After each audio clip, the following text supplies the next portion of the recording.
पर वक्त गुजरता जा रहा है, जिंदगी बीत रही है, ना मेरा पछतावा कम हो रहा है, ना तुम्हारी जुदाई का गम और ना तुम्हारा गुस्सा। जिंदगी में एक गलती की मैंने, तुमने मुझे वो भी माफ नहीं की। रूमी का वर्ल्डिंग दरवेश होने के बावजूद तुम सारी दुनिया के लिए रहम और दरगुजर थे। मेरे लिए क्यों नहीं हुए? मैं नहीं रहूंगी तब आओगे तो क्या फायदा? इतने खत, इतनी मिन्नतें मैंने कब किसी की हैं, मगर तुमसे की हैं तो मुझे उसका रंज नहीं। तुम्हारे साथ ज्यादती भी तो बहुत बड़ी की थी ना मैंने। ये सारे खत जो मैंने तुम्हें लिखे हैं, ये मेरे पछतावे के गवाह हैं। सिर्फ ये कागज ही हैं जिन पर अपना दिल खोल कर रख सकती हूँ, और ये मेरा गम झेल लेते हैं। जो मैं कर बैठी हूँ वो किसी को सुना सकती हूँ मैं। किसी के पास इतना वक्त है कि वो मेरी और तुम्हारी मोहब्बत का किस्सा सुने, और फिर जुदाई की दास्तान। मोहब्बत की हर कहानी को लोग मन घड़त कहते हैं या फिर नादानी। बस एक मैं हूं जो अब भी इस पर यकीन किए बैठी हूं। पता नहीं ये सही है या गलत, पता नहीं नादानी है या हिमाकत, पर जो भी है ये मेरी जान ले गई तुम्हारी खताकार जहां। पानी की पहली बूंद उसके सर पर गिरी तो उसने साइकिल चलाते हुए आसमान की तरफ देखा। वहां बादल उसकी साइकिल के पहियों ही की रफ्तार से रवां-दवां थे।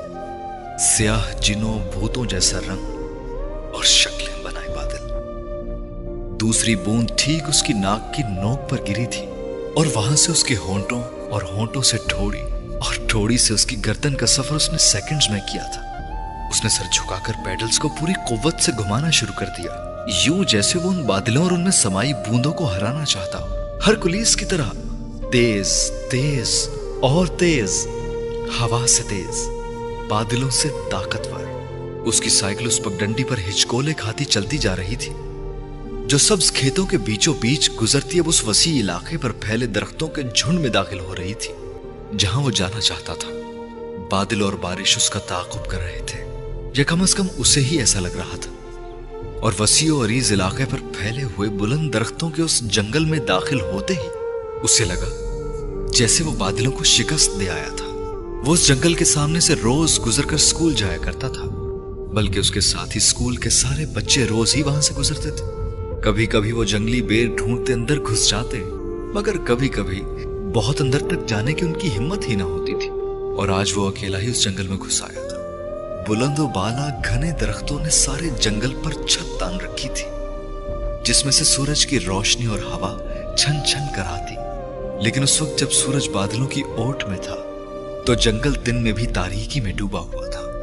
वो 8-9 साला बच्चा जंगल में आगे, बहुत आगे जाना चाहता था, लेकिन उस तारीकी ने यकदम जैसे उसकी हिम्मत पसपा कर दी। साइकिल रोककर उसने अपना दिल मजबूत करने की कोशिश की, जो तेज हवा से हिलते पत्तों और टूटने वाली शाखों की आवाजों से दहल रहा था। उसने साइकिल से उतरकर उसे जमीन पर लिटा दिया और पैदल चलने लगा। हवा चंद लम्हों के लिए थमी, यूं जैसे जंगल ने उसके दिल का खौफ भांपकर उसे दिलासा देने के लिए सांस रोक लिया हो।